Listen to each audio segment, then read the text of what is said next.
Ma tā upu iwa, e mālaia lava Israelu. Na owi loa le alii, o loo tū I lunga o le whatawhaitaulanga. Ma ua whapea mai o ia.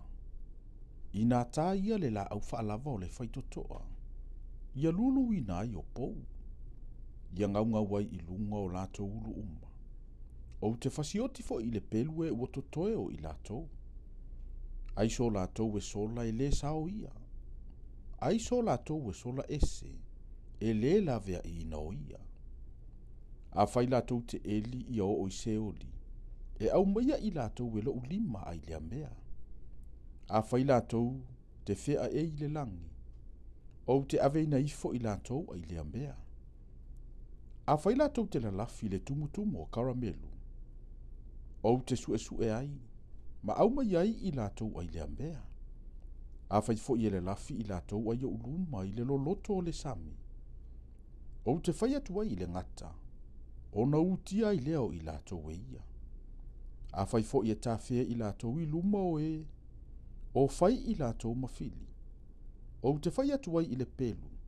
O na whasioti ai leo I lātou. O te whaasanga atu I ai. Ina ia mālai o I lātou. Ai le ona ia manuia. O le alii, o Yehova o au o ia, o le pa I atu I le lau ele ele. O na liu suava ia I lea. E whaanoa noa fo I lātou uma o eno no fo ai. E matua alua e pei o se vaitafe. E lo fia o ia e pei o le vaitafe o ai kupito. O ia lava o le na te whaia o na afio anga I le langi. Mana whawa ina lana whaaputu ngā mea I le lalo langi.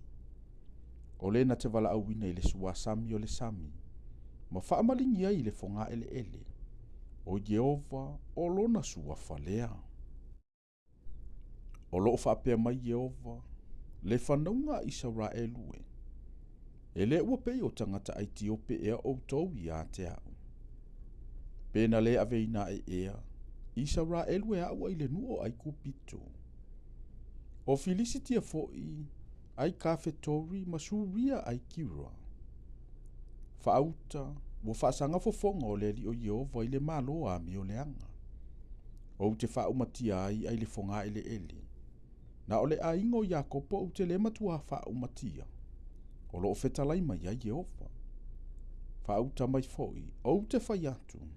O te lulu ina foi le aingo Israelu ino umma. E peo na lulu ina o saito I le lulu.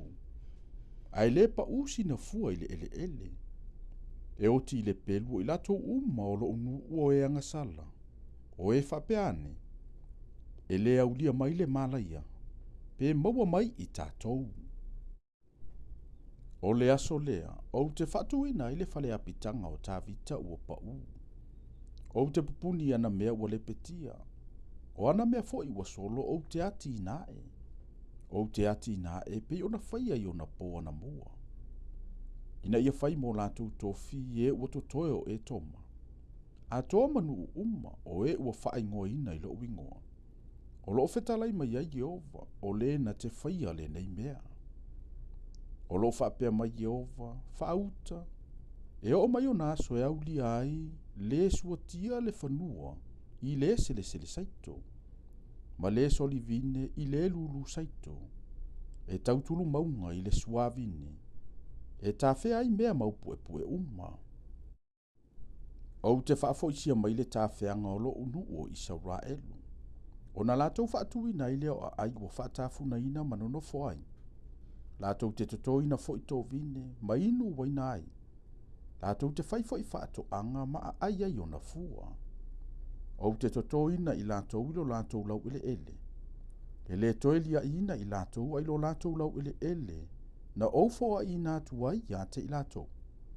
O lo fetalai mai ai Yehova lo watua.